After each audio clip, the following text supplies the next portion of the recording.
China's warring states, and Alexander the Great.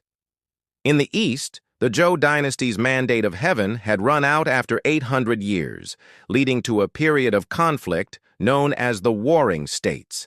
During this time, a new philosophy called legalism emerged, which argued that people were naturally selfish and could only be controlled by a powerful ruler with strict laws and harsh punishments.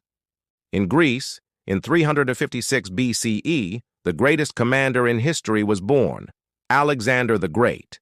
He was the son of King Philip II of Macedon and was tutored by the famous philosopher Aristotle, who taught him logic, science, and ethics. When Alexander was 20, his father was killed, and he took over. To show his power, he completely destroyed the Greek city of Thebes when it revolted. He then set his sights on Persia. In a series of brilliant battles, Alexander defeated the Persian king, Darius III, and conquered the entire Persian Empire, including Babylon and Persepolis. He continued his campaign eastward into India, but his tired troops refused to go any further, and he was forced to turn back. Alexander died a few years later in Babylon at the age of 32. He spread Greek ideas and culture throughout his vast empire, starting the seeds of what we now call Western culture. The Mauryan Empire in India.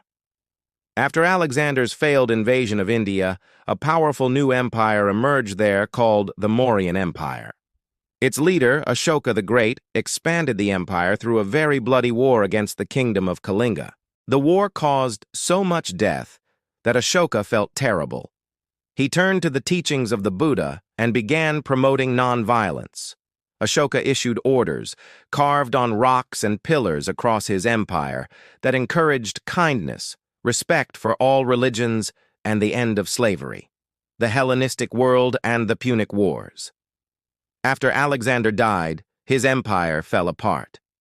His generals fought over who should be the leader, and eventually they divided the world into three major empires: the Ptolemies in Egypt, the Seleucids in the east, and the Antigonids in Greece. Meanwhile, a new power was rising: Rome. For Rome to grow, it had to face its powerful rival, Carthage. Rome and Carthage fought a series of wars known as the Punic Wars over control of the Mediterranean.